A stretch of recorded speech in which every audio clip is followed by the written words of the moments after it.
Hey everybody, this is Tim. I want to thank Scott Chandler so much for being a part of this conversation tonight, sharing his expertise and going down memory lane with me. I have to admit, I forgot to turn the recorder on for about the first 10 minutes, so I'm sorry you missed that here. But what I had said was, okay, I wanted to talk about certain shows that I remembered, had a question I wanted to ask him, or a show was really special to me. And so he was very kind to do that, and I hope you enjoy this conversation where he goes down memory lane and gives us some background behind the scenes on a lot of the shows. Enjoy. I There we realized I go. didn't turn the recording. So now we're That's recording. okay. No, I think that's really. Hello. I think yeah. Hey everybody. No, I think that's really true. Um, so then to that point, I want to ask about one of the Tate High School shows that I loved, Mm, and you had that wonderful all those years at Tate High School, and the one where they were the frontier women, and at the end the mountains flew up on the back right and they went running uh-huh. off into the mountains, and I still remember that to this day. I just thought it was the most remarkable effect and so like romantic and Yeah. emotional at the end of that. And I just wanted to hear about if you have any remembrance of how that came to be, because I remember that moment as one of the high school shows that I just thought, like to me, in my early WGI career, I started going in 82, right? So this was somewhere in Mm, those first 5 or 6 years there. I just remember thinking, like my breath, I was like, like yeah. I loved it.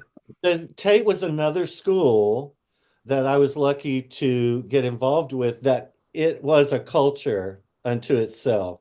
Um, the performers in the color guard, they were a subculture in the school, very much on equal footing, if not, in my opinion, a little higher than like cheerleaders, and other activity. We started getting cheerleaders because they wanted to do what we were doing.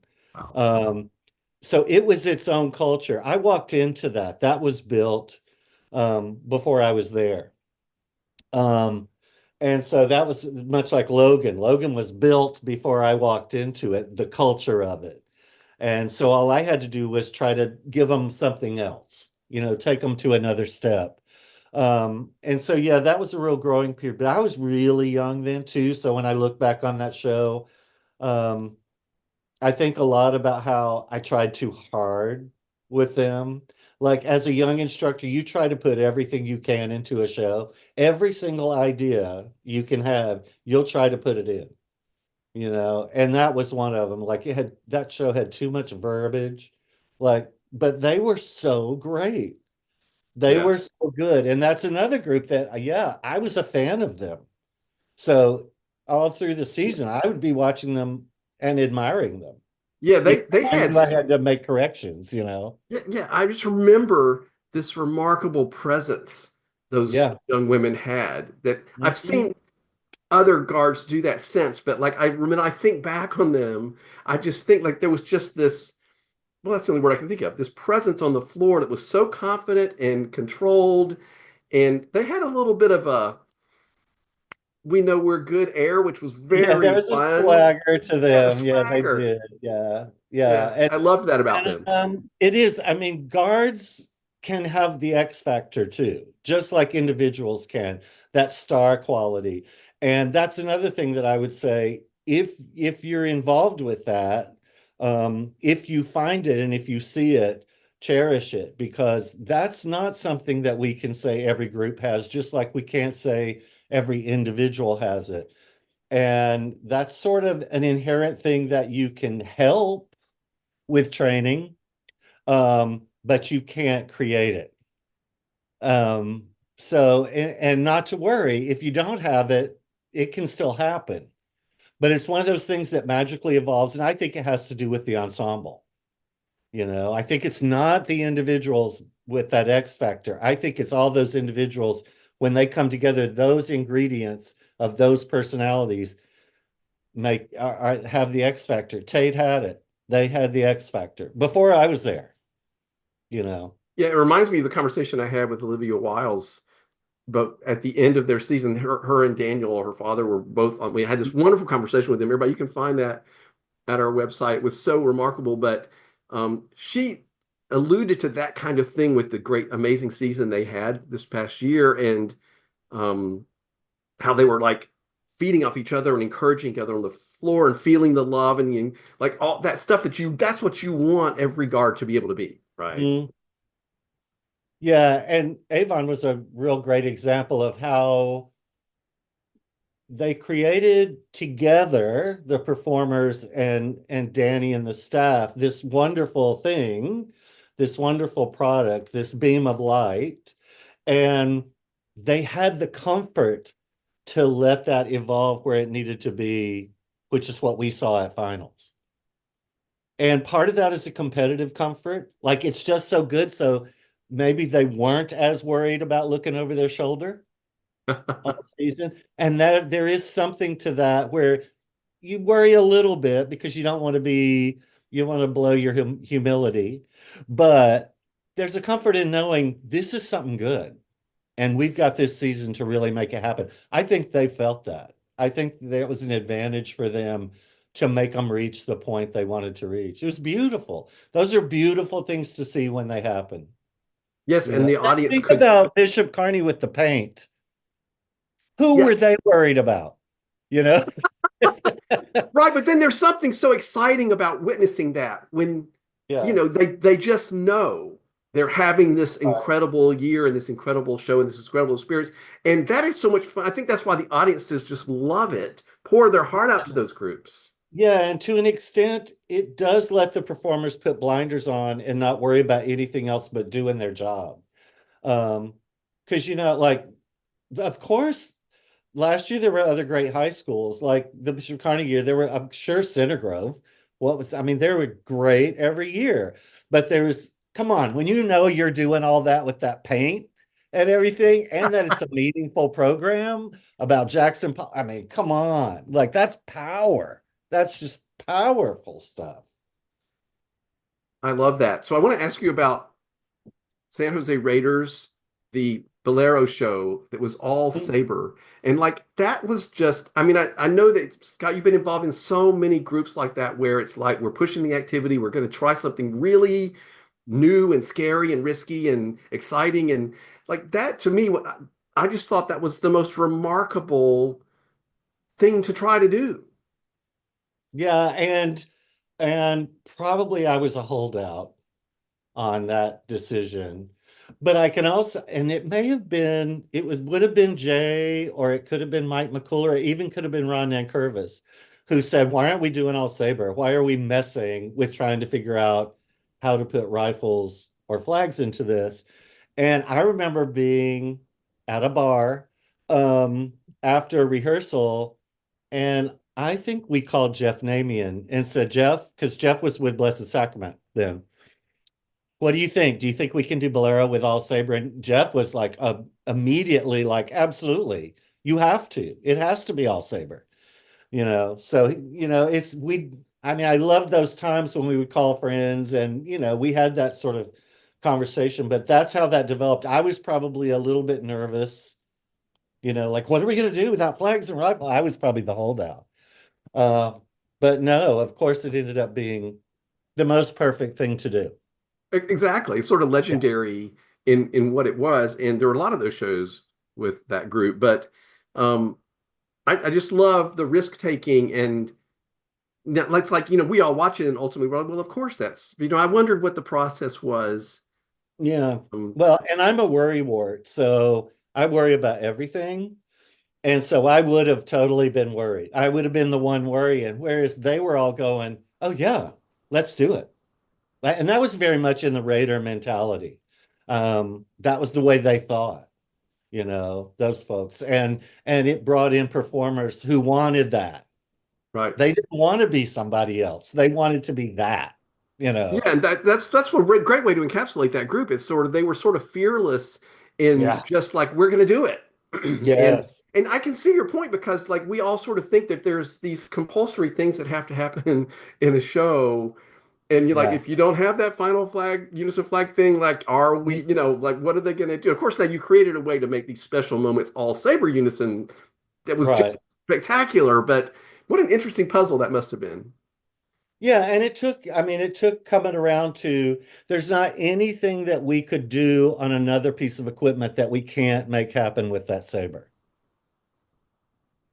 I mean, there is the only thing was we weren't going to put fabric on it to have color like a flag, but roles and the way you use your hands and hand changes and tossing is, yeah, there's nothing you're going to get that you can't get from the saber. We could create the variety in the program. And you did. It Yeah, was fascinating. So everybody that's watching, thank you so much for being here. If you have a question and you would like to ask Scott something about anything from all the different things he's done and all the great groups he's been a part of, you can type that into the chat and I'm going to be monitoring that and then I'll call on you if you want to be able to talk to Scott and ask him directly. So I didn't mention State Street because that's just God, I just love State Street so much. I And know. but I do want to ask you about Spirit of Atlanta when you like that. I was thinking a lot about what do I know about Scott's career and the things he's done and like moments when I was like, wow. And I just remember in the activity, you're at Spirit of Atlanta, Sal's creating these amazing new shows. And it was like what the guard was doing was so different from anything Mm. we had ever seen on the field before. I just wonder what it was like to be a part of that. And again, another gutsy, risky, let's do this thing. Yeah, very intentional. We were very intentional, and that's all a product of Sal and us being trained by Sal, Tam Easterwood and myself being trained by Sal and taking his approach into what we do. And that was a time when we made no bones about it. I mean, we wanted to win. We wanted to win Color Guard. That we would tell anybody and everybody. One of these days. We didn't know when, but we want to win Color Guard one of these days. And and um and we always had fun doing it, but we knew we had to try to do stuff that didn't look like anybody else. But I think all the groups were doing that then. I mean, look at the Blue Devils back then. Look at Santa Clara with bedposts and stuff. Everybody was trying stuff. I was just thinking about this today because I went into Phantom to work on the American in Paris show with John Brazali, John and Diane. That would have been 83, right? And then Um, yeah, the was Winter Guard show. Yes. yeah, the Winter Guard show was 83, which I loved working on that. And that was a whole new, oh my God, you're blowing my mind kind of thing. And John Brazali was a totally different personality than what I was used to. Um, but then in 84, he brought me in to work on Capriccio Italian. I think I had to do some choreography for the summer for the drum corps show. Oh my God, that makes every sense because that looks like you. Like, how did I Yeah, not? it was really fun and I loved everybody there. And that was great. And but I was trying to put that into when did I go to Spirit? Was that at the same time I was at Spirit? So it had to be like I had done Well, I work. think Spirit was 86, which would have been after those two experiences you just described. No, but 84 was my first year at Spirit. Oh, really? Yeah, Okay. yeah. I didn't write that down.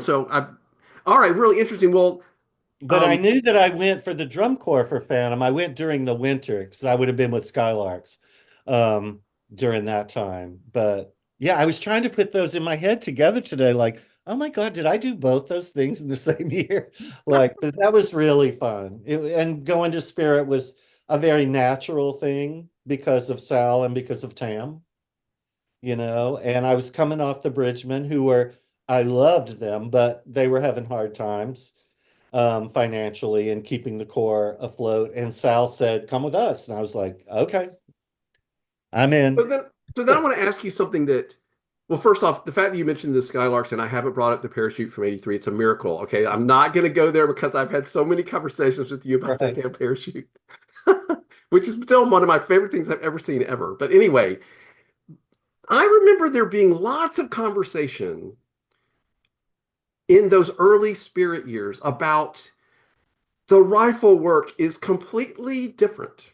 Hmm. Like the way they're using the rifle, it's not like it was not military and what we were all used to. And like there were a lot of Right. people that were like, I don't know about this. And so who spearhead was that you? I'm assuming that was That you. was Tam. That was Tam. Really? So Yeah, that Tam was brought that Tam. sort of new rifle style into this. Absolutely. And Tam would tell you that the two groups who influenced him, I'm going to get this right, the most were St. Joseph's Grenadiers You know how, because Jay wrote a lot of that rifle work and Chris Rachley, and it would just look like a snake moving around their body. And Tam was just fascinated by that. Then the Skyriders rifle line and how daredevil they were. Tam had that side of him. So, yeah, Tam went there 83. So he was Spirit 83, 84, 85. I took over the writing in 86 because he became program coordinator Okay. in 86. Yeah. And then he would help me. I mean, he'd fix things that I did wrong, but it had a little more of the dance style to it, you Yeah. know. But yeah, that was Tam. That was Tam. That was Because Tam. I mean, I feel like a lot of people point to that as revolutionizing rifle. He really did. And that even goes back to 82 Madison. Tam wrote that rifle book with Sal, if I'm not mistaken. It looks like so much like Tam, but it had the way Sal uses character mixed in with the work. That's so Sal Salis. So But anyway, describe that to me. 82 Yeah. Madison, that rifle line. Geez. Yeah. Yeah. Oh, yeah. That's Of legendary. course, I had to be aged out. Like, oh, now I have to age out. So describe the, I'm listen, everybody. If you want to ask any questions, please type them in. So can you describe that Sal and teaching character in the rifle? Like, give me an Yeah. example or something. Well, okay, you can go back as far as you want. You can look at 1979 State Street Review. But even Madison, I always use the example of when Madison did West Side Story, which would have been the year before I marched, 77. But he had them sit on the rifles at one point and do their arms. I forget even what the music was, or something. I don't know. That's the way Sal would take. You would be doing this handsy, intricate work, and then there would be a bit of character to it. You might just have a swagger, or it might be the way the head was nodding, or a shoulder. That's just Sal. And you can study character all the way through. And that's something we got from Sal, and I thought was pretty revolutionary for everybody at the time, that character and how you explained yourself through your work. Character was just as an important part as what the work was, what the body work was, what anything was, how you were dressed. Same thing. It's the same way Mickey did that with Skylarks with hand gestures. Hmm. Hmm. I mean, everybody remembers a lot of that, but character was such a natural part of it. Before that, we were all sort of vertical and military, and you had hand positions, and that was it. Hmm. There was Yeah. no being dimensional with the body or taking it off center, but those people started all that. I mean, of course, Stanley Kanab was going full body work, and everybody was just going, oh, we could never do that. And look at us all now. Yeah, that's amazing. You mentioned the Skyriders in passing. I've had a lot of fun conversations with people looking back on the Corps and talking about the Corps, and I'll never forget. Everybody, you should find that interview I did with the Skywriters group because Mhm. they started telling these stories of being on the rifle line and like things they would do, and like the guys like at finals. He just went behind the rainbow and threw like a 25, just Right, because he right. could, and Yeah, like it wasn't in the show, but he just went back there and there's this rifle that just goes yeah. up and hits a satellite and comes back down. And like that was to you mentioning them as in their style and attitude and all makes perfect sense. So distinctive and so unique, and so uniquely they're themselves. Yeah. Yeah, very cool. I'm having so much fun. I hope you are. Oh, sure. No, I Anybody that's love. watching, if you want to ask a question for Scott, please type those in and we'll let you ask him if you want to talk to him. Um, And people in that Skylark rifle line, Wes Cartwright, Carl Lowe, Tommy Keenum, Alan Muggenberg. There's some phenomenal people that came out. Lee Carlson was teaching during that time. I mean, those are the great minds came out of that. So it was amazing. yeah, it's interesting to sort of track that, like Mhm. where all these really influential, wonderful designers and there's a lot of like places where there seem to be these little hotbeds of all this creativity and these creative people just sort of blossom out of Uh-huh. these different organizations. Yeah, yeah, yeah. That's cool. Yeah, it's fun. And people love, I mean, I do. We all love talking about those formative drum corps years, and how they influenced us and what we did. Um, and Dee, thank Well, you for it's the comment. She important, yeah, says, and it's important not to let those go away. Even as we try new things and we're all using, different approaches here and there, different vocabulary, it's just developed so much. But it's important to know that, A, so that you're not the jerk running around going, oh, I invented that. And everybody else is going, no, that would be Skywriters, 1980. You're like, you don't want to be that person. yeah. And even if you were somebody that made it happen or was remembered for it, you're like you've said multiple times already, there were all these people and influences, and it's all like in the soup, right? Yeah, and the more you know about your history, the more you grow from it. That's what's cool about our community. That's Yeah. how you learn stuff. Like everybody with the two turns. And I'm like, well, State Street 86, the seasons, front sideline, all the rifle line, two turns, you know. Which, by the way, is my favorite State Street show. I was thinking about that Oh, that's today. so cool. The thing at the end where they're in the winter and they throw the rifle and the girl lays back and they, Yeah. oh my God, I'll never forget that. I was just like astounded by Well, and that. that was an interesting year because Sal decided I'm going to bring in different people to collaborate. So like Stanley did a section, Jay Murphy did a section, then Sal, and of course Tam and I were there. I didn't know that.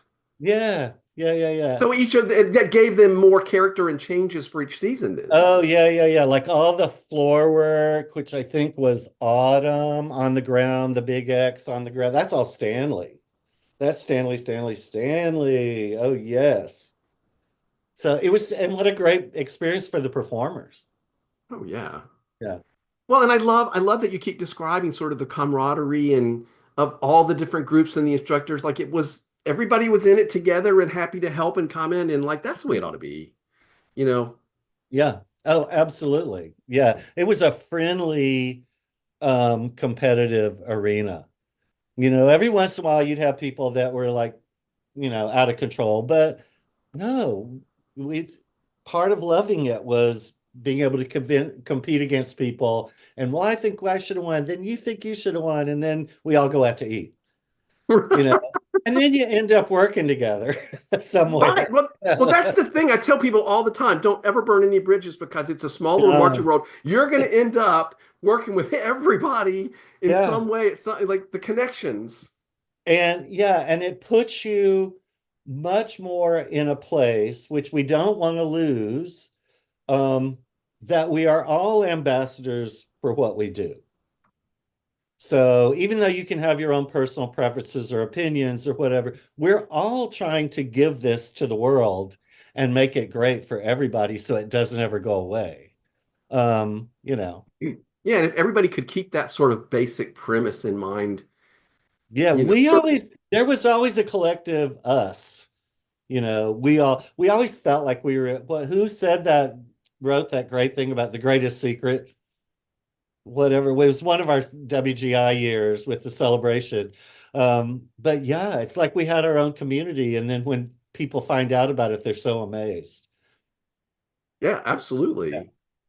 So, last thing I'm going to reference about Winter Guard, I want to start talking about Blue Devils here because I can't believe Mm, we haven't really gotten into that yet. But I do want to say that I think you'll enjoy this. One of the other like super great moments for me was when I did a conversation about Marcus Whitman and mm. the one of the girls that had marched back in the day, those shows that I saw on the floor. She on camera, she grabs her rifle and she starts doing all these tricks, like the thing where they would toss it and catch it under their leg and whatever. And I was just like the biggest fanboy in the world. She could still do all those tricks today, of Oh, course. really? Yeah, I loved it. So she's doing all these things and like all the cool stuff that they did that was so quirky and those Uh-huh. weird poses where they would catch in weird ways. And like she was Oh, doing yeah. all of it. I was like, yeah, Brady Rouse. yeah. Learn your history, everybody. It's so much Yeah. fun. Okay, so we're gonna talk about some Blue Devil shows. I mean, we could do that for the next 5 hours, and I'm not gonna put you through that. Um, but I do. There's a couple things that we had conversations about when I like what happens. Everybody is Scott's been kind enough the last number of years that we'll get together, we'll talk about the show, I'll ask them some questions about, but the show is always in progress, right? And Yeah. it was always sort of like about the middle, and you're always like, oh, well, we just made this change over here, Yeah, or and nerve-wracking. yeah, Yeah. you're trying to figure it all out and make the right changes. And of course, you always do, Scott, which is one of those miraculous things about all drum corps, but especially the Devils, I think. But I want to ask you a question. I was going back and thinking about a couple of these conversations that we've had. I loved that the Shakespeare year, right? Mhm. I loved that show. I thought it was so interesting. Um, Mm. and I remember one of the things that you told me when we had our conversation was that you had this you had this amazing thing at the beginning of the ballad where the guard members, I don't know if you remember talking about this with me, the guard members were just sort of walking out, and they Mhm. weren't dancing out, they were like sort of just progressing out, and it was very effective to me, like they were just coming out and walking toward me. And you Mhm. told me at the time all the pushback you were getting Oh yeah. out Oh that God. moment, and I just wondered, maybe you can explain to everybody what that was. And then like I wondered if that ever resolved and everybody finally said, oh yes, Scott was right, this is really effective. No, they didn't. No. I don't know. Like I can't remember. I don't know if we won color guard that year. Um, no, I think I tweaked it a little, and so some little spotlights and sparks of energy could come out of that sort of promenade forward. But I wanted that to be very Shakespearean in that the actors are taking the stage. And also in my head, remember Emerald Marquis, that blue floor year, and they did Amazing Grace, and all they did at the beginning was just walk out to their equipment. Like first they hid behind the screens, and Mhm. then they all came walk. I thought that was magical, you know. But for the Tempest show, it was perfect because I was like, oh, the actors are coming out to start portraying their characters. So yeah. And why aren't we allowed to have a moment of palate cleansing repose or something? You know what I mean? Like I feel like That is a sometimes the very activity good question. I mean, And in really, I feel this, like sometimes it gets so frenetic, Scott, and yeah, I no. want a moment. And in the scheme of things, you are supposed to be able to, because what we're developing in a show is a range and variety of skills, a range and variety of effort changes. Um, that should be in context. That's just a little moment that goes into the overall moment of how you've developed your range. There shouldn't be criticisms of moments like that, other than if it's just, I mean, it could be not doing what it's supposed to do on maybe other levels. Emotionally, I guess you could talk about it, but from a pure color guard level, which is what we were getting that year, is you got to be spinning all the time. Like, no, no. Sometimes you want to break from it, you know? Oh, I mean, many times I think about shows, especially in the winter, where a moment where everything stops and it's where the magic is. Like, Yeah. let it stop for a minute, you know, or I have equated it in years past to judges. I've said to them, you really expect in a symphony every single person to be playing 100% of the time. Do you really expect that? yeah, And would you it's want to hear that? yeah. Well, it's not that it can't be done. Of course it can be done. But do you want every single orchestra to be that way? Is that really what you want? No, it should be sculpted. It should be crafted. Shows should be orchestrated. And that's a good example of a place where you take it down for a second so we can come back. Exactly. Music It's sort does of that. How come we can't? right. You It's know? sort of it's reminding me, like I would use the analogy of everybody playing super loud the whole time. Like then Yeah. it stops being loud and you need the contrast and all that stuff. Yeah. Yeah. So yeah, we do have tendencies to swing that pendulum in odd directions.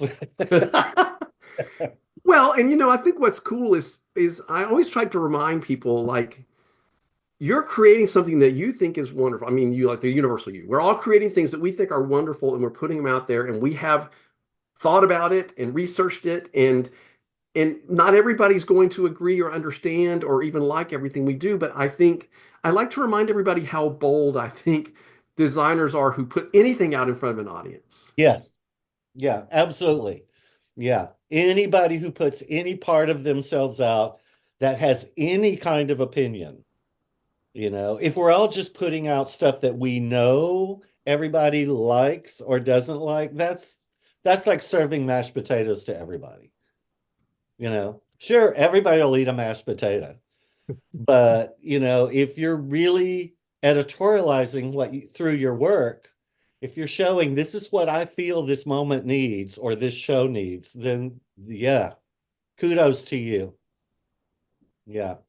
And you have to know that not everybody's going to like it. And maybe you have to know that it may not always get you where you want to be competitively, but it's still worth doing. And it may not always work, but you tried. You took the chance because nothing new gets discovered without you trying, you know? Ultimately, like that moment of walking out worked. So, but had it not, I would have still said we had to do that. We had to try it. Right. And of course, at some point in the season, if it wasn't working, then you would say, okay, well, then let's do something else. Let's Yeah, yeah, fix it. yeah. Let's, I yeah. mean, the same with Emerald. I'm sure Emerald was getting criticized. I've never asked Denise and those people about that, but I bet they were getting criticized for that. Not by me, Right. but I Yeah. bet they were. And I wonder, did they just have to go, no, that's what this moment is, you know? It was a very reverent moment because I think they were doing that show for George, I think. So it was a very reverent moment. It's Kronos, Amazing Grace, I think. Yeah. That's such a great example. You got to talk to Denise about all that in case I'm totally wrong. But Well, but it's a great example. And okay, like that's one of the things I've been thinking about that we've talked about.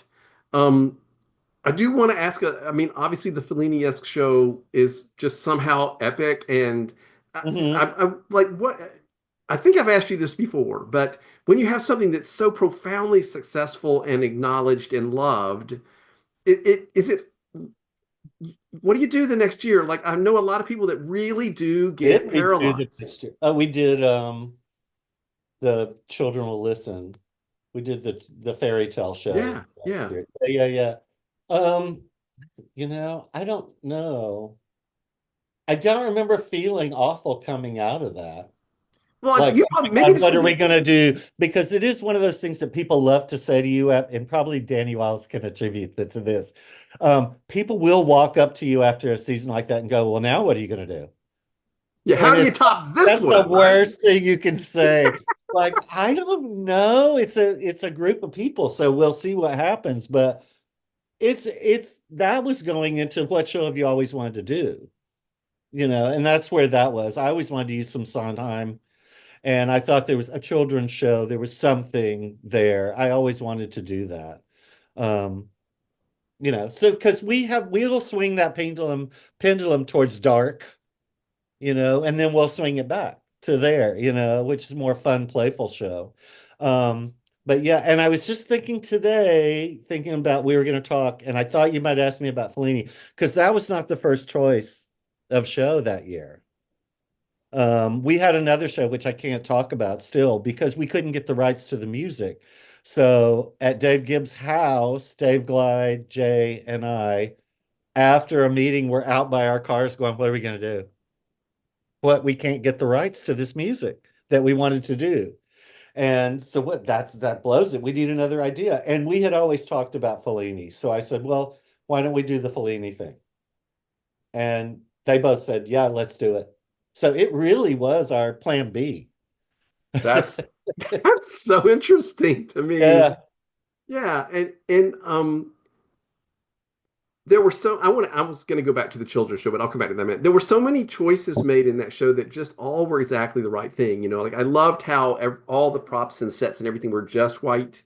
Yeah. Um, that was I'm a fan so of that, yeah, I it was admit. so beautiful. Was there a was that do you remember the thought process behind making that choice? Because it was so great. Well, I'm a fan of that, of white props, because the lines are white. It's because it just sort of goes with things. So I have a tendency to do that. So, and you may see that again, but we'll see. We see how it works. I just like how it looks. And if there's a reason for it, but Fellini, so much was white there because of like a movie screen when there's no movie playing on it, that it had to be blank like that. Yeah. It's lovely.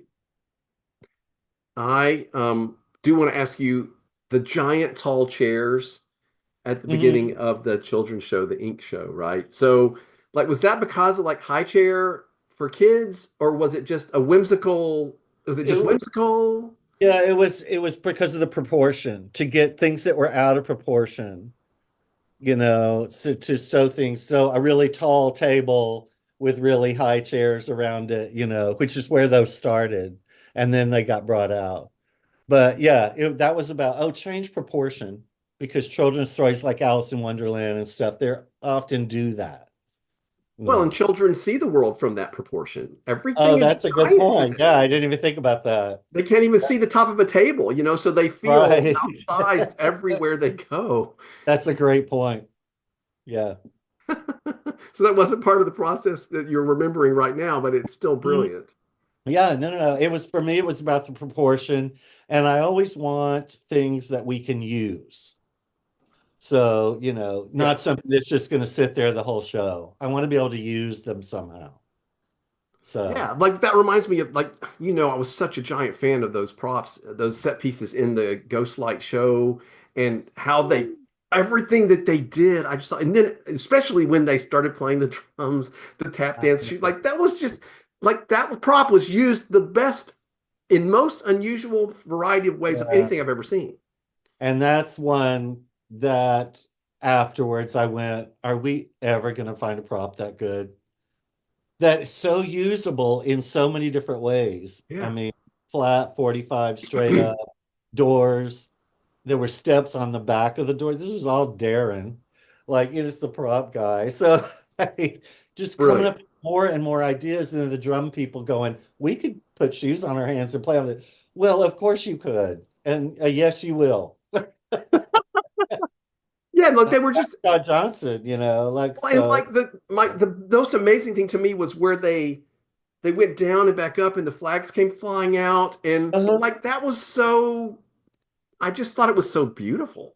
Yeah, that was one that was scary going into the next year, going, what on how are we going to find another prop that can do that many things? And that in this activity, you're not allowed to reuse them. I just hate that there's some kind of pressure that you have to have. When the very first year you were at Blue Devils, you guys did Tommy. Very Uh-huh. memorable show to me. And you put tarps on the field.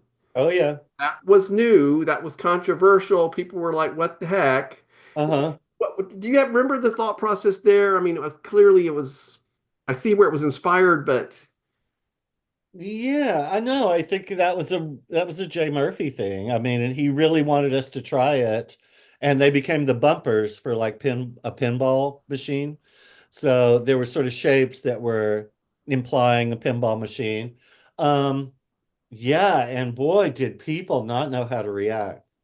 We do talk about that every once in a while, like, oh geez, look at people now you know? And God, you would have thought we were like, well, you can't march on them. You can't, I don't know what the composition of the show is and blah, blah, blah. I mean, it was a little yeah, I think like, everybody was terrified. oh, Oh, they're all going to be falling over them and they're all the yeah. children are going to die. Well, it was just, yeah, I mean, people had really extreme opinions about tarps on the field. And then all of a sudden it was like, yeah, give it a little time because everybody's going to be doing things like that and really great too, you know? So was there any thinking like I'm new to this core and I got to do something exciting and new and fresh, or was that just an idea?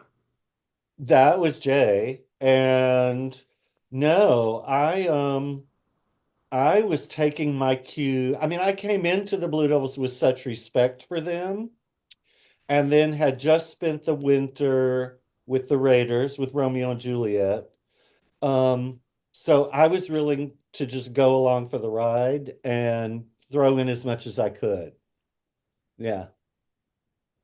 So yeah, I mean, and Jay was encouraging that. Try different things to spin. Let's make sure they look really unique. So Yeah. How fun I that's can't when say it was all me. no, no, I wasn't expecting that at all because you never Yeah. say that. mean, we've made that point 100 times already Yeah. tonight. So if you're watching and you have a question you want to ask Scott, please type it in the comment section and I will allow you to turn on your mic or camera and talk to him if you'd like to. Um, But that I, was a real carryover from what was happening, the mindset of the Raiders and at Clovis West with Jay and Romero Barrera, Mike McCool, Dave Glide was there. There was a real mindset of let's keep trying to find new ways to do this instead of just doing what we know works, you but know. that's so brave. I think people are Yeah. really afraid to do that. And of course, you guys were at a level where you almost like had permission from yourselves and everybody else. I feel like that's really helpful when you reach a certain level of success. Yeah, for some groups, but at that time, like not the Raiders, not at that time. They hadn't won yet until that year. Um, Okay. and Blue Devils were certainly coming out of a bit of a slump. Yeah. 89. Jay Yeah. will tell you that wasn't a great summer for them creatively. It could have been for them as a core, but yeah, so they were coming off of sort of trying to redefine who they were, and then we sort of hit it in 92. Maybe. We started hitting it a little more for sure by 94. Yeah. Whenever that My Spanish Heart show was. That was 94. Yeah. So we were certainly trying things starting in 90. I mean, that's the way I remember it. There was a real push. We got to try to move this activity. We got to try to do things, move ourselves forward, and we got to offer something, you Yeah, know. I love that. So True Confessions, we're gonna start wrapping this up soon, but True Confessions, I have one show, one Blue Devil show that I have always had a really hard time with, and this is probably gonna tickle you. I don't even know why I'm bringing this up. The last one. No, I'm just kidding. You know I was all about those capes. Come on. No, it's the Through a Glass Darkly, the Mirrors. Oh, the mirrors? Oh my God, that show challenged me, Scott. Really? Yes, I Have you was watched it recently, though? no, I haven't.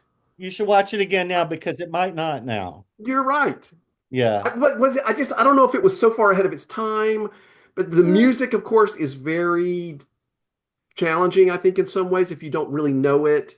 Yeah. But I remember just sort of sitting there feeling like I was just being hit in the head, which I know is what you wanted, right? Is that what you wanted? Yeah, but realize also, where we are in our own work or even that day, like if you've had a weird day or if you got a headache, that can change your viewpoint on any I always make sure I watch shows like multiple times, like do not go by your first opinion. Like do not do it because I could have been thinking about something else. But no, that's a really special program and one that sort of catapulted things in a very conceptual way into new territory, the way that the reflection could work and the way that we could be consistent in every aspect of the show with the idea of reflection, whether it's flags or whether it's the way they looked or the colors of a color prism or how we did it drill wise, pairs and reflecting forms. But also musically, there were a lot of throwbacks to past Blue Devil tunes in that show that are so great. Los Suertos right off the bat. Ba, ba, ba, ba, da, da, da, da, True, da. true. Come on, that's just Blue Devil. I think that's what it's called. Somebody will Yeah, correct me. yeah, yeah. That's about as Blue Devil-y as you can get right And there. Jay and I talk about often, as the great Tony Smith said, we drove up to rehearsal one night and it's like maybe the one of the first times we had all the mirrors and the way we started the show, and we've never done this since, and probably will never do it again.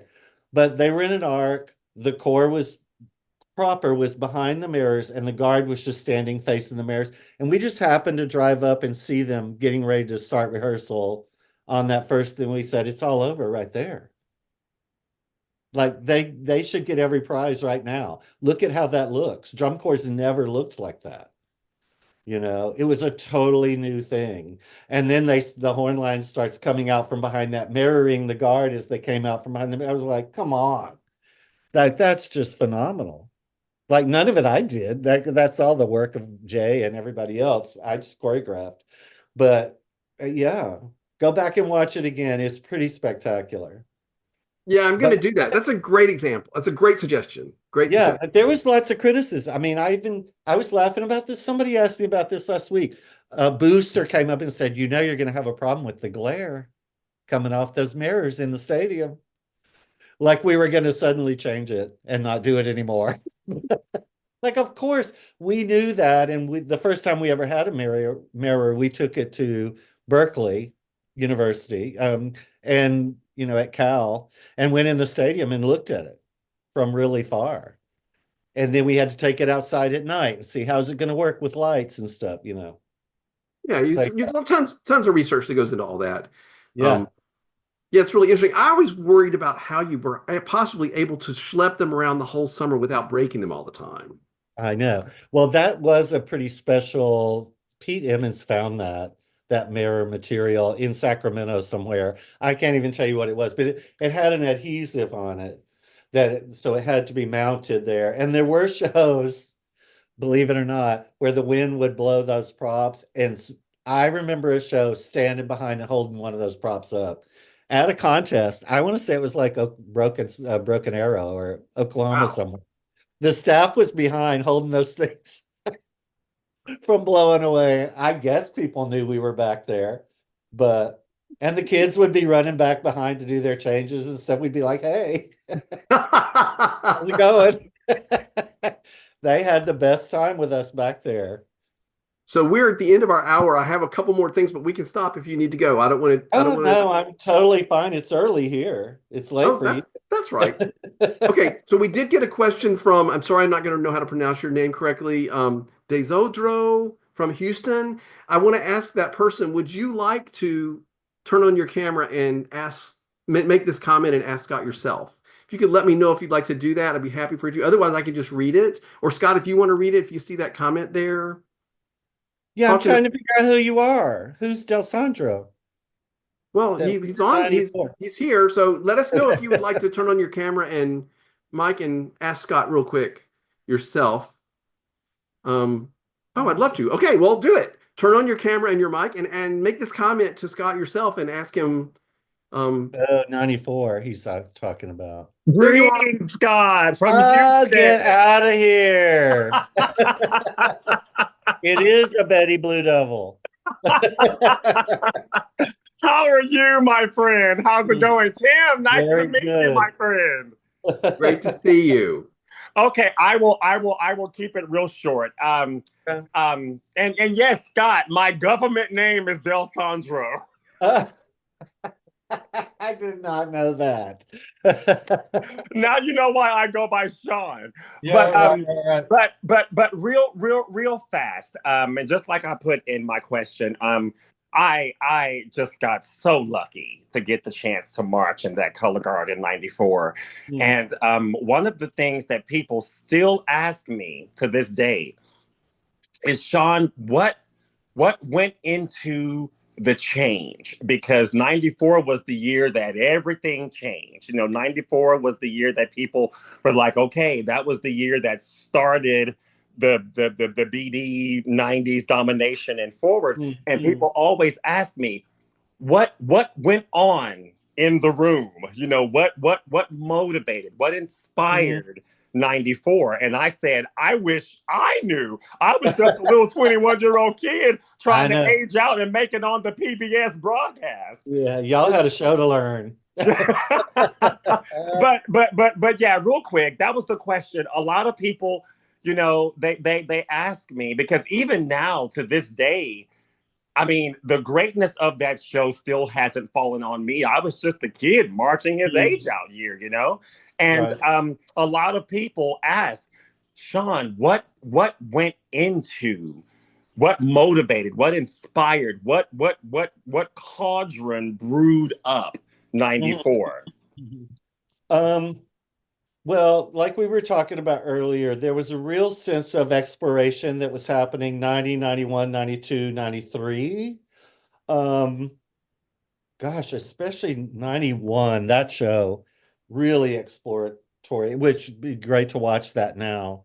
But as we were going into, we felt like we weren't hitting where we needed to hit with audience and with judges and with us. I mean, whatever.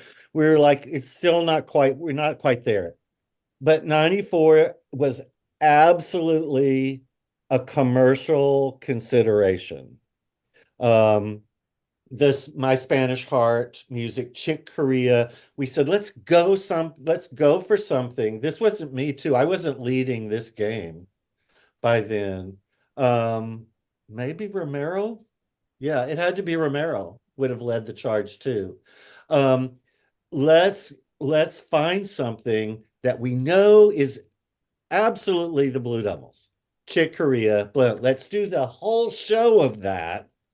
So even though they did add other music into it, and that's Romero's genius, is that he could blend music that you wouldn't think of blending together.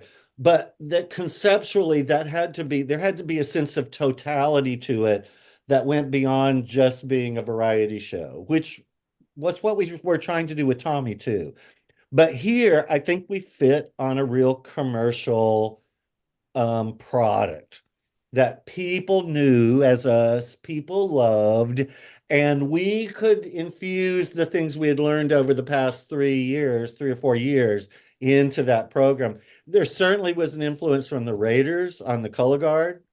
And we were being influenced. I think back that year how great the cadets were back then and that color guard. And, we were being pushed. We pushed each other. And that really helped. We were And trying to I outdo each loved, other. yeah, I loved how you and April both did that. How Yeah. you both really told us in front of each other, your Uh-huh. competition is with yourself. Your competition Yeah. is with you and with the product that you're trying to sell. And it was really nice and kind of neat in a youthful way to hear her screaming at the cadets color guard. I know y'all don't think the Devils are just gonna sit down and let y'all win. And I mean, it was just so neat to receive that education and that love from across the parking lot. Yeah, we had a sense of respect for each Mhm. other. The cadets color guard and the Blue Devils color guard, very much so. Absolutely. And certainly that's one of those examples with April, who we had so much fun competing against each other, even though we disagreed sometimes, and we both wanted to win, of course. Mhm. But there was a real joy in that, and it made us all better.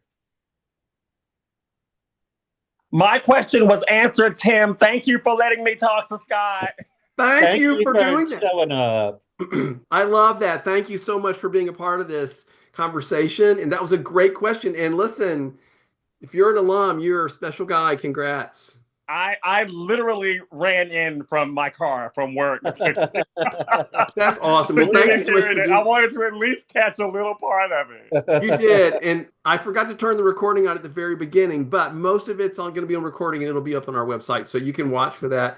Scott, this reminds me of a conversation you and I had about you were like, we if you're really at the top of your game and you know you're doing good work and all that, you want everybody else to be great too.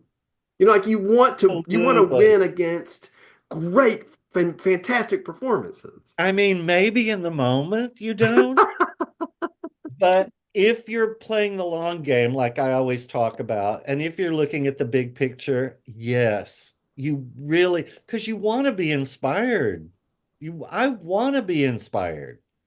Please. If you plan on doing this for a long time, you really want to be inspired by everyone around you.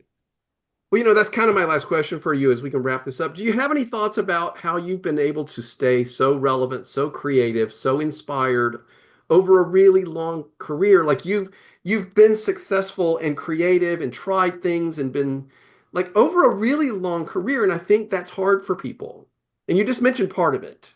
You stay inspired by everybody else and everything that you're Yeah, finding. well, and like so many people, it's part of who I am. It's in my DNA, and I don't know why, because nobody in my family was in this.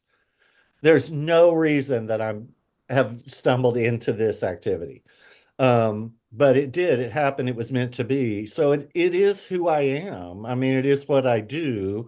And I knew from the beginning, um, like even back when I started with Tate and everything, it was about playing the long game. It was about creating a body of work as opposed to just, I just want to win. Of course we did. And there were times we wanted the win for that group, like these kids, oh, they deserve to win, But really, what for me personally, it's a body of work. Because yeah, there's all parts of it can be thrilling, and your favorite shows can be ones that you won with or that you didn't win with. But um, it's think about the body of work. That's always been my thing.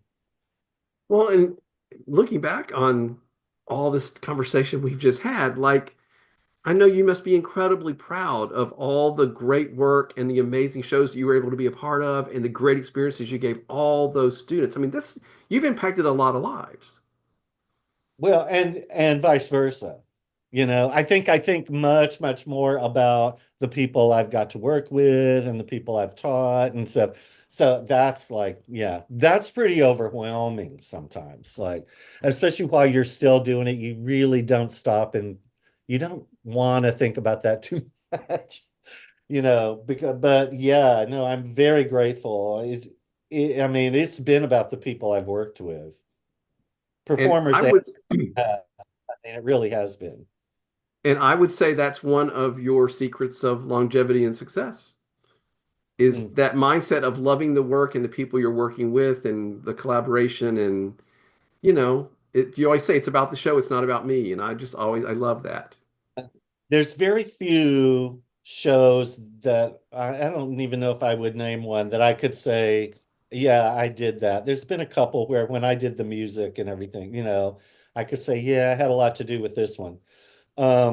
But yeah, no, it always I always am so thankful for somebody was there holding me up or we were pushing each other and the collaboration. Yeah. Well, I have to tell you, Scott, you're inspiring to me because of this. Because we all run into all kinds of people with all kinds of egos and personalities in this activity. Oh, I've been And there. oh, I know you know what I'm talking about. Well, the thing I tell people now is, I had people shutting me down, whether it was Mickey Kelly, Shirley Whitcomb, Donald Angelica, Michael Cesare. I had people who would go, oh, no, no, no, no, no. You need to stop right now, Sal. They would shut me down if my ego was getting, too big. I just told this story. I'll tell you this real quick. I won't keep you too much longer. No, it's fine. When I was at Tate, and it would have been the mannequin year for Union. We went to the Midwest Regional because that used to be the big high school WGI Regional. And I had not in prelims seen Union. So I didn't know, but we were doing Dreamscape show, blah, blah, blah, whatever. So I go to Mickey Kelly and go, can we beat Union? And I hadn't seen him, but Mickey looked at me like I was the biggest idiot and went, no. Now that's the chief judge. Imagine somebody being that honest with you right now. But he absolutely went, no. And he said, watch them at finals. And then when I saw them, and of course, I mean, oh my, how overwhelming was that show? And they were so good. It was like, oh, thanks, Mickey. Okay, let's keep going down the line now. Can we be second? But I don't know that people get that kind of honesty now. I think people are a little too careful. Oh, I love it. well, I know we need to go, but I have to tell you, I mean, gosh, that was 86, 85, 84. When was that? 88 that year. 88. Okay. So No, maybe. No, 87. 87. yeah, because 88 was the next one. Okay. Yeah. So I remember, I still to this day have imprinted on my brain that I cannot ever lose that moment of seeing that show in prelims in Dayton. And I'll tell you what I remember about it. And I don't know if you'll find this interesting or not, but that music by Jean-Michel Jarre had been played a lot. And Oh, yeah. I was in the audience, and for some reason, we had heard at least part of it a number of times. Right. So out they come with the mannequins and everybody sort of sits up, and then the music starts. And literally, I remember people around me going, oh, no, not. We're not going to have to hear this music again. I remember this. It was so weird. But then, it turns and they start, and you're just like, oh my God. And I remember everybody just suddenly was like, zip, that was gone. And everybody you could feel the energy of, this is amazing and special. And I can't believe I'm in this room right now. One of those moments. And it was like at the Midwest Regional, it was a small gym. Oh, I can't even imagine. So when those double flags came out you really did feel like it filled up the room. And first of all, when they came out, they were so stunning, the mannequins. But then the performers came out and they're incredible. So now you've just heightened it even more. It was like, what a moment. Yeah, it's a legendary show for sure. Can we beat them? No. No. I love that. I long for that kind of honesty at all times. Yeah, that's great. And the fact that you were willing to take it and that you learned from it and that you took it in, that's part of your success too. Like you were smart enough to realize, I think I need to listen to this. Yeah. And we don't get it all right every time. It's not possible. No, it's not. So the fact that you've gotten so much right so much of the time, you're a pretty special guy, Scott. It's pretty remarkable. Thank you. I know you don't think of it that way. But I feel like I need to say it. I also want to say that you're just always so wonderful to talk with. I have so much fun. I could sit here and do this all night, and I know we need to go, but you're so kind and you're so willing to share your expertise. And everybody just go put Scott's name into the website at Marching Arts Education, and all this stuff will come up where I've had conversations with him and he's talked about stuff, and you will love all those conversations. So thank you, Scott, for doing that again tonight. I appreciate it a lot. It was so much fun. I really had a blast going down memory lane. You were so generous to tell all these stories and go with me. Yeah, we'll have to do it again. Let's keep the live thing going. All right, then. By the way, if you're watching live or later, thank you for being here. March 4th, Michael Gaines. Oh, good. He has agreed to talk with me just like this. You can talk to him, ask him questions. All those amazing, everything he's done. Holy cow. Yeah. So I'm looking forward to that. And I got some others down the pipeline too. So Scott, you were wonderful. I'm going to let you go. Thank you for your time. And this was a thrill. I loved it. Thank you so much. Thanks, everybody. Yeah. Thanks, everybody, for being here. Really, really appreciate it. All right. Thanks, Scott. Appreciate it.